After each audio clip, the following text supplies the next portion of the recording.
चरण शरण में लेकरी परखायो सब भेव। यह तन विष की बेलरी गुरु अमृत की खान। शीश दिए जो गुरु मिले तो भी सस्ता जान। जाको सदगुरु ना मिला व्याकुल दऊ दिश धाय। आँख न सूझे बावरा घर जरे घोर बुताए। परमादरणीय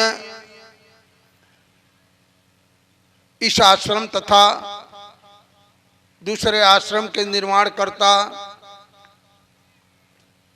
सावल साहेब तथा उनके सानिध्य में रह करके ज्ञान ध्यान बोध विचार सीखने वाली महंत श्री राधा साहेब जी, जो इस दोनों आश्रम का संचालन कर रही हैं और इस सभा का भी आयोजन किया इन्होंने, प्रतिवर्ष करते रहती हैं। जो विवेकशील संत गुरुजन हैं वो जीवन में कुछ न कुछ शुभ कार्य करते रहते हैं। इससे क्या होता है कि समाज को थोड़ी प्रेरणा मिलती है, नया मोड़ मिलता है, रास्ता मिलता है। तो ऐसे संत गुरुजनों को बार बार नमस्कार है। त्रैवार साहेब बंदगी। सदगुरु कबीर इस धराधाम पर आकर के मानवता का संदेश दिया। मानव तू महान है और तू ही भगवान है। मानव को हटा दिया जाए तो भगवान कोई व्यक्ति नहीं। राम और कृष्ण भी मानव थे, उनको आप भगवान की संज्ञा देते हैं। वो आज नहीं है इस पृथ्वी पर, लेकिन भगवान अभी भी हैं, जो हमें सतमार्ग पर लगा दे। साहब ने कहा जात कुमार्ग मार्ग लावे। जो कुमार्ग में जाते हुए को सदमार्ग में लगा दे वही हमारे लिए भगवान है। भगवान शब्द है, भगवान किसी व्यक्ति का नाम नहीं। राम और कृष्ण भी आए, इस धराधाम में अपना कार्य करके चले गए और ये प्रकृति का नियम है, आया है सो जाएगा। राजा रंक फकीर, कोई सिंहासन चढ़ चला, कोई बधा जात जंजीर। इस संसार में जो भी आया है उसको जाना ही पड़ेगा, क्योंकि प्रकृति का नियम है, जो बनता है वो बिगड़ जाता है। ये शरीर बना है तो बिगड़ेगा ही, लेकिन शरीर में एक शक्ति है, वो जिसको शरीरी भी कहते हैं, उसी को दूसरे शब्दों से जीव कहते हैं। बड़ा प्यारा शब्द है जीव, जो कभी ना मरे उसे कहते हैं जीव। ये शरीर तो मरण धर्मा है, 5 तत्वों का कार्य है, माता पिता के द्वारा बना है तो बिगड़ेगा। कितना ही आप कोशिश करके रखना चाहें तो इसको सदा नहीं रख पाएंगे। 5, 50, 100, ज्यादा से ज्यादा लंबी आयु हो जाएगी 100 साल। शायद इस सभा में हम लोगों में कोई 100 साल का नहीं होगा। 100 साल की उम्र हो गई, लेकिन 100 साल उम्र होने के बाद भी वह स्वयं को नहीं जाना, अपने आप को नहीं जाना। उसके उम्र की कोई विशेषता नहीं है। उसकी छोटी उम्र में भी शरीर छूट जाए, जैसे पिछले साल भी मैं निवेदन किया था, सदगुरु श्री पूरण साहेब जी बुरहानपुर के गद्दी पर अपने गुरु के पास 7 साल की अवस्था में गए और कभी स्कूल में पढ़ने नहीं गए थे। वहां जाकर के गुरुमुख के द्वारा पढ़ाई किया और प्रथम बीजक का टीका लिखा। हम सभी कबीरपंथी जितने हैं इस पृथ्वी पर, चाहे जहां कहीं हो, सभी लोग उन महापुरुष, उन सदगुरु श्री पूरण साहब जी के ऋणी हैं, जिन्होंने बीजक जैसे ग्रंथ का टीका किया और उसके बाद निर्णय सार वैराग शतक शब्दावली का निर्माण किया। 32 साल की अवस्था में उनका शरीर, ये भौतिक शरीर चला गया और 32 साल की अवस्था में जो कार्य उन्होंने किए वो सराहनीय है। और ऐसे और महापुरुष भी अन्य संप्रदाय में भी हुए हैं। उसके बाद श्री निर्मल साहब हुए जो कि 35 या 40 साल की अवस्था में शरीर छूटा। उनका मूल ग्रंथ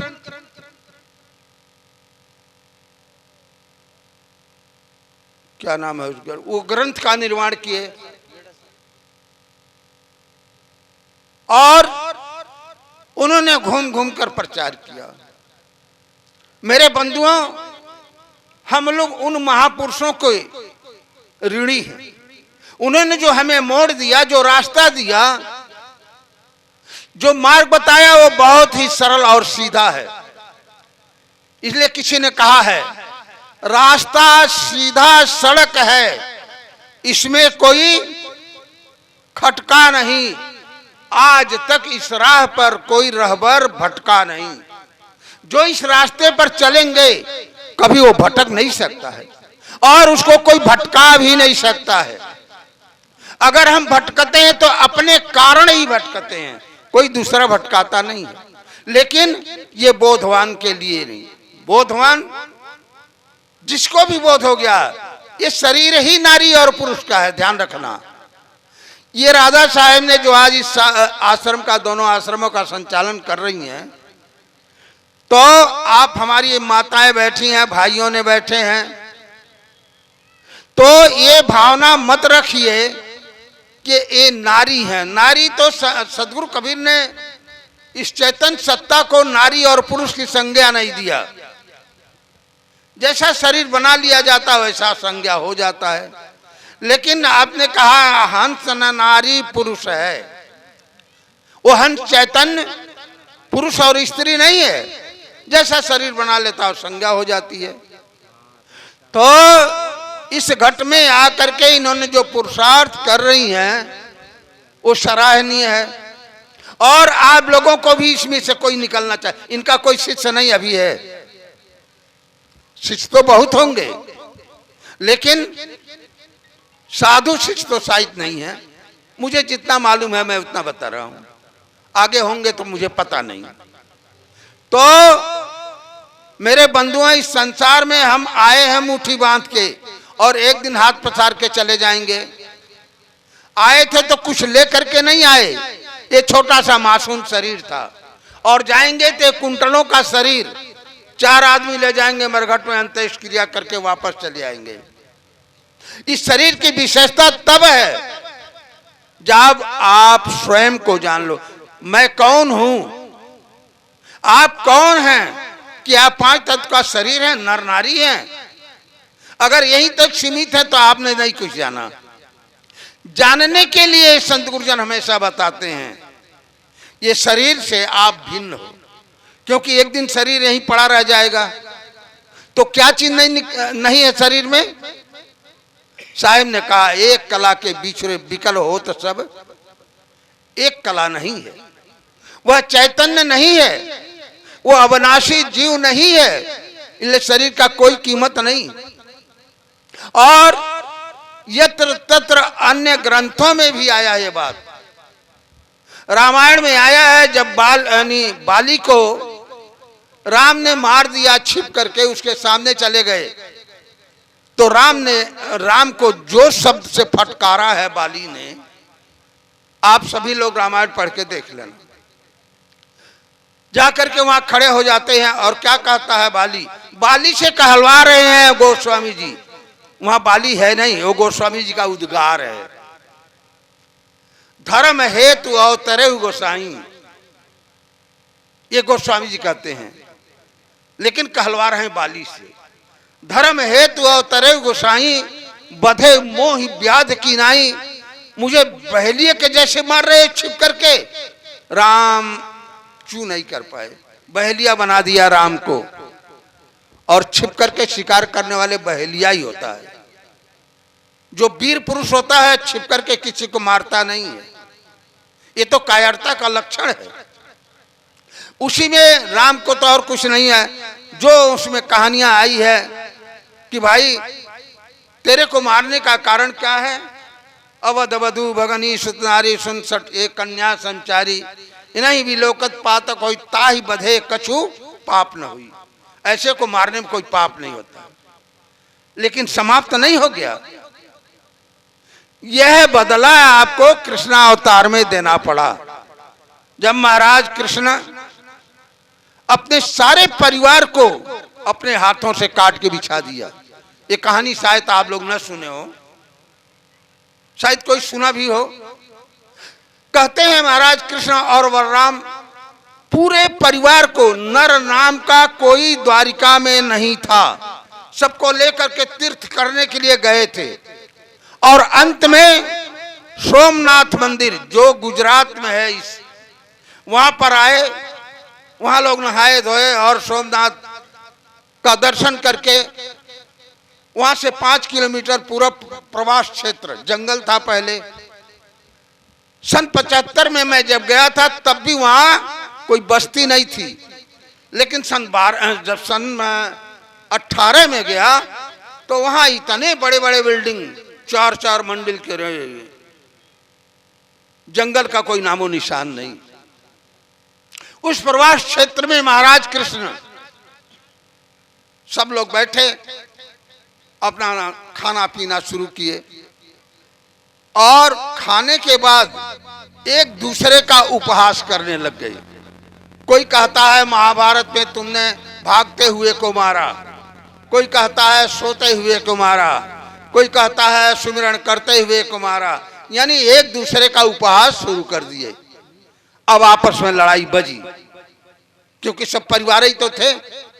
लड़ाई बजी तो महाराज कृष्ण का बड़ा लड़का जो प्रद्युम्न था पहले मारा गया। और जैसे महाराज कृष्ण को पता लगा कि प्रद्युम्न मारा गया, एकदम आग बबूला हो गए। उठा लिए चक्र सुदर्शन, एक तरफ से बलराम और एक तरफ से कृष्ण, सबको काट के बिछा दिए। अपने ही परिवार को एक प्रद्युम्न के मरने से इतना आग बबूला हो गए। कहते हैं महाराज कृष्ण के 10 लड़के थे, अगर एक मर गया था तो क्या फर्क पड़ गया, 9 तो थे, लेकिन वो 9 नहीं दिखाई पड़ते थे। एक के मरने से आग बबूला हो गया और सबको काट के बिछा दिया। ये इतिहास आप लोग शायद सुने हो। और जब सभी मर गए तब उन्होंने बलराम से कहा, भैया जो कुछ होना था वो तो हो गया। और एक बात ध्यान रखना, महाराज कृष्ण ज्ञानी भी थे। क्योंकि ज्ञानी थे इसलिए उनको मोह नहीं उत्पन्न हुआ। थोड़ा देर के लिए कहा जाए मोह तो आया, मोह के कारण तो काटे सबको, लेकिन अंत में उससे वो अलग थे। और हम सब, आप सभी अलग हैं, कोई किसी में मिला हुआ नहीं है। लेकिन मोह आदमी को भटका देता है। सारे दुखों का कारण मोह है। जितना हमारे जीवन में मोह होगा उतना ही हम धर्म से वंचित रहेंगे। जितना ही आप मोह से ऊपर उठ जाएंगे उतना ही आप सत्मार्ग में लग जाएंगे। इसलिए मोह को त्याग करने के लिए कोशिश करना, ये संत हमारे यही बताते हैं। मोह सकल व्याधिन कर मूला। सदगुरु कबीर ने कहा, माया मोह कठिन फंदा, करे विवेक सोई जन बंदा। इसका जो विवेक करे वही बंदा है, वही इंसान है। नहीं तो इंसान की खोलरी हम लोग पहने हैं, लेकिन इंसानियत नहीं आई। इंसानियत नहीं आई तो शांति कैसे मिलेगा? बाहर का सुख नहीं, जो सुख छूट जाए वो सुख आपका नहीं। और ये पदार्थों का सुख तो छूट जाएगा। पुत्र पौत्र सगा संबंधी पद प्रतिष्ठा ये सब छूटेगा कि नहीं? अरे दूसरा कोई ने छीने तो मौत छीन लेगी। तो ये सुख कहाँ है? अस्थाई सुख नहीं। अस्थाई सुख तो है आत्मज्ञान। आत्म ज्ञान बिना नर भटके। कोई मथुरा कोई काशी, चाहे वो कहीं जाओ, लेकिन आत्म ज्ञान के बिना आदमी शांति को नहीं पा पाता। और भी महापुरुषों ने कहा, तन सुखाए पिंजर किए धरे रैन दिन ध्यान, तुलसी मिटे न वासना, बिना विचारे ज्ञान। बिना ज्ञान के आदमी को शांति नहीं मिलेगी। तो ज्ञान जैसे हमें पवित्र करने वाला, निर्भीक करने वाला, शांति देने वाला और कोई पदार्थ नहीं है। और वो ज्ञान कहाँ मिलेगा? तो सत्संग में मिलेगा। सत्संगत नित कीजिए, बाधा सकल मिटाए, ऐसो नर्तन ना मिले बहुर न बारम। ये नर्तन बार बार नहीं मिला। कहते हैं लोग, लग 84 भरम के पौपरे अटके आए, अब की पास आना पड़े तो फिर 84 जाए। ये दाव मिला है। 84 के बाद आपको ये शरीर मनुष्य का मिला। 84 यानी 4 खानी, मनुष्य, पशु, पक्षी और कीड़े मकोड़े उसमें खानी। ये 4 राशियां हैं। 4 खानियों में अनंत जीव हैं। इसलिए महापुरुषों का जीव है अनंतो कोई मोक्ष होगा। 1-2 जीव थोड़ा है, अनंतों हैं जिसका गणना नहीं है, और इसमें कोई मोक्ष होगा। अब मोक्ष का कार्य किसको कौन करता है उसको मिलेगा। हमारे इंस्पेक्टर साहब उस दिन कहे थे, इनके घर हम लोग गए थे, तो कहते हैं साहब मोक्ष मिल भी जाए तो क्या करेंगे? मोक्ष को खाएंगे कि पिएंगे कि ओढ़ेंगे कि बिछाएंगे? इससे तो यही अच्छा है, कम से कम मनुष्य शरीर तो मिले। अच्छी बात है, मनुष्य शरीर से मनुष्य शरीर मिलते रहे, ये तो सबसे बड़ी उत्तम बात है। अगर मनुष्य शरीर से मनुष्य शरीर नहीं मिला तब तो भाई भटक गए। अब भटक गए तो कहाँ चले गए? 84 में चले गए। वो होश तो भूल गया।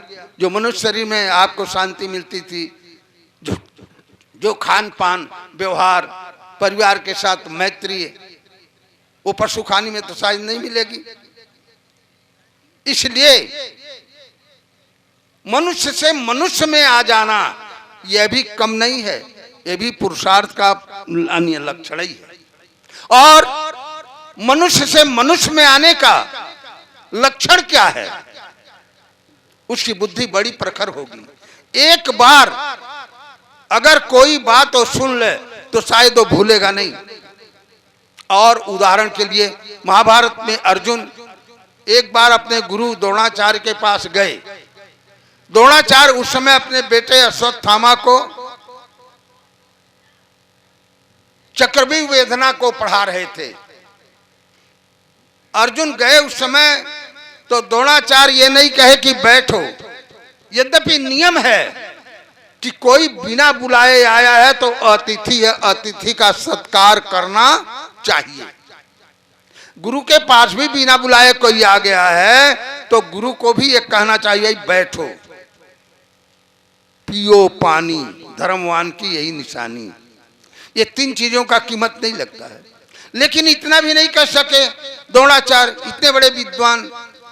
और जब वो पढ़ाई उनको बंद कर दिए तो अर्जुन वहां से नमस्कार करके चले गए। और द्रोणाचार्य को यह एहसास हो गया कि अर्जुन सीख लिया चक्रव्यूह की वेदना।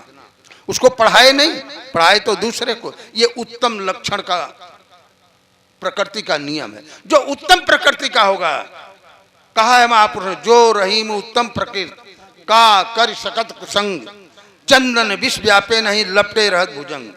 उत्तम प्रकृति का जो आदमी होगा इशारा से वो समझ जाता है।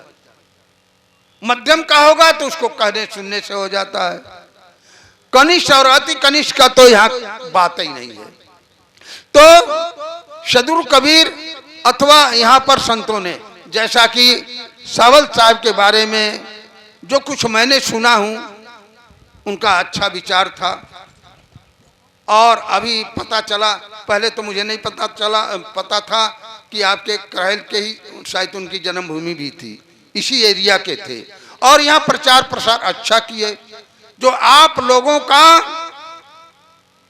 पुरुषार्थ था, वो पुरुषार्थ के आधार पर आप लोगों को उनका प्रसाद मिला और मिलता है। संतों के सानिध्य में रहोगे तो जरूर लाभ तो होगा ही।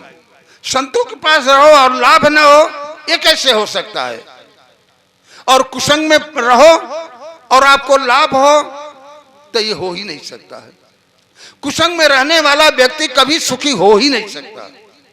एक ज्वलंत उदाहरण बताऊं। एक बार एक सत्संगी व्यक्ति कहीं जा रहा था। कहां जा रहा था? सत्संग में जा रहा था। कुछ संत आए थे तो वहां सुना कि संत आए हैं, जा रहा था सत्संग में।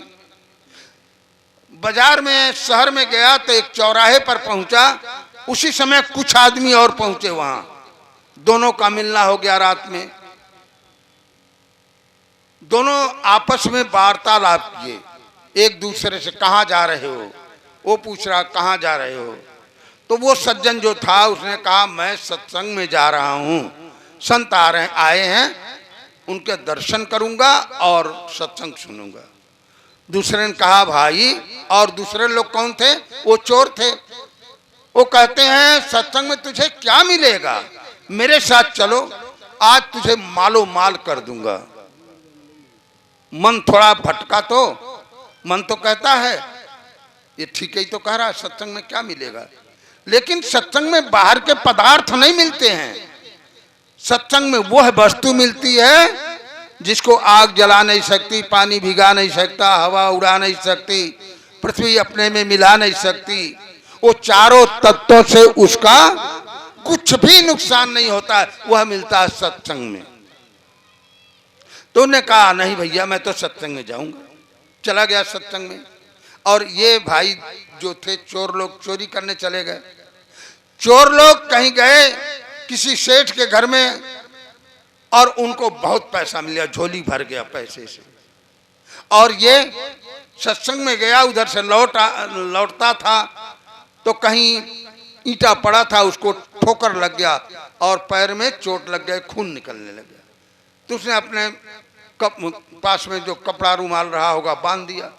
संजोग दोनों का मिलन वहीं फिर चौक पर हो गया। वो सब पूछ पड़े कि भाई तेरे पैर में कपड़ा कैसे बंधा है? उन्होंने कहा भाई ईंटा से ठोकर लग गया। उनका देखा हम लोग